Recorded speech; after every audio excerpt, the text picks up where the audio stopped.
The courtroom buzzed with tension, a charged air permeating every corner. The judge, a stern figure in his black robe, surveyed the crowded room. Lawyers and police officers grimly occupied their seats. The murmur of anticipation fell silent as the judge's gavel struck. Today begins the trial of Mr. Ali Ahmed, accused of first-degree murder. We will listen to testimonies and evidence to uncover the truth, he announced gravely. Mrs. Layla, the victim's wife, took the witness stand next. Her sadness was palpable, but there was a steely resolve in her eyes that defied her anxious demeanor. The prosecutor's voice was unwavering. Mrs. Layla, can you tell us what you saw that night? Her voice trembled. I was at home with my husband. Suddenly, I heard screams outside. When I looked out the window, I saw Mr. Ali standing next to my husband's body. There was blood everywhere.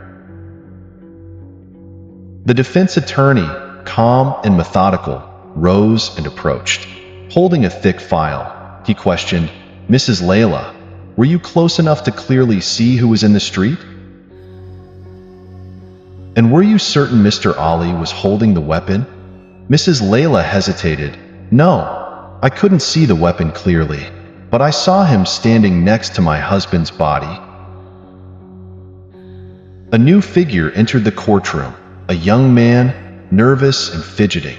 The judge raised a curious eyebrow. Who was this witness? Why was he not reported earlier?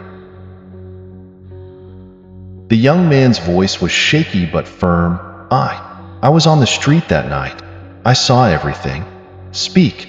We are here to hear the truth, the judge said calmly. The new witness took a deep breath. Mr. Ali was not the killer. I saw someone else wearing a black hat fleeing the scene quickly after the stabbing. A collective gasp filled the courtroom. The prosecutor's confident facade faltered, while the judge's expression turned thoughtful. We will adjourn the session to question this new witness and gather further evidence, the judge declared. 2 days later, the trial resumed amidst an even thicker air of anticipation. We will continue the trial and review the new evidence, the judge ordered. The investigator spoke with gravitas. New evidence was found at the crime scene, including fingerprints on the weapon. These fingerprints do not belong to Mr. Ali. A surveillance video played on the screen behind the judge, showing a figure in a black hat fleeing the scene. This video clearly shows my client's innocence, the defense attorney stated with pride. The prosecutor, now anxious, countered, but we cannot disregard Mrs. Layla's testimony.